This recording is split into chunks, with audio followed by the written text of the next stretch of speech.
बेंगलुरु में पिछले एक महीने से तकरीबन 5,000 मौतें कोविड से हुई हैं। इनका अंतिम संस्कार भी किसी बड़ी चुनौती से कम नहीं था, क्योंकि कई लोग शहरों में अकेले रहते थे तो कुछ परिवार वाले ऐसे भी थे जो डरकर सामने नहीं आए।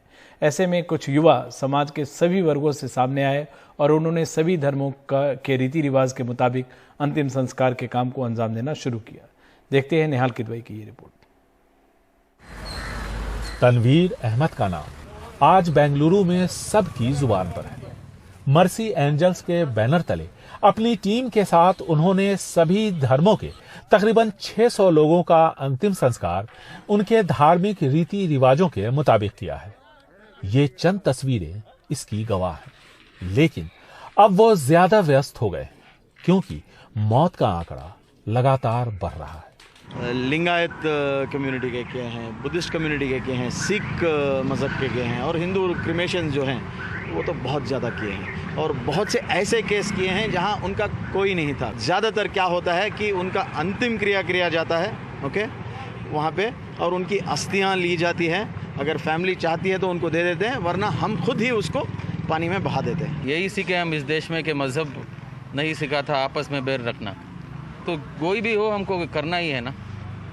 जो भी मरना तो सबको है, उनको उनकी आखिरी जगह पे पहुंचाना तो हमारा धर्म है, सब वही सिखाते हैं। तनवीर की ही तरह कई और दूसरे लोग भी हैं जो इस मुश्किल दौर में अपनी जान को जोखिम में डालकर इस कोशिश में जुटे हैं कि जो लोग कोविड की वजह से इस दुनिया से चल बसे उनका कम से कम सम्मानपूर्वक अंतिम संस्कार हो सके। ये काफ़ी मुश्किलों से भरा हुआ काम है, क्योंकि लगातार शहर में मौत का आंकड़ा तेजी से बढ़ रहा है।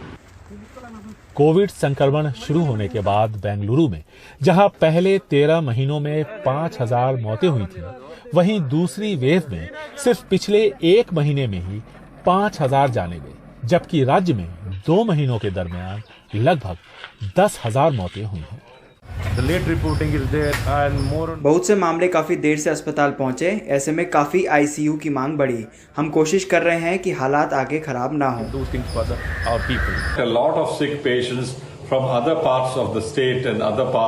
कर्नाटक से ही नहीं बल्कि देश के कई दूसरे हिस्सों से क्रिटिकल पेशेंट बेंगलुरु आए और आईसीयू से वेंटिलेटर पर पहुंचे और उनमें से कई की मौत हुई। And the mortality being very high in the ICU, especially on ventilated patients, we would have a much higher mortality. देश में कोरोना की वजह से हुई पहली मौत भी कर्नाटक के कलबुर्गी में ही हुई थी। लेकिन इस दूसरी वेव के लिए सरकार तैयार नहीं थी, जिसका असर हर मोर्चे पर दिखा। बेंगलुरु से कैमरामैन गोविंद मूर्ति के साथ निहाल किदवई, एनडीटीवी इंडिया।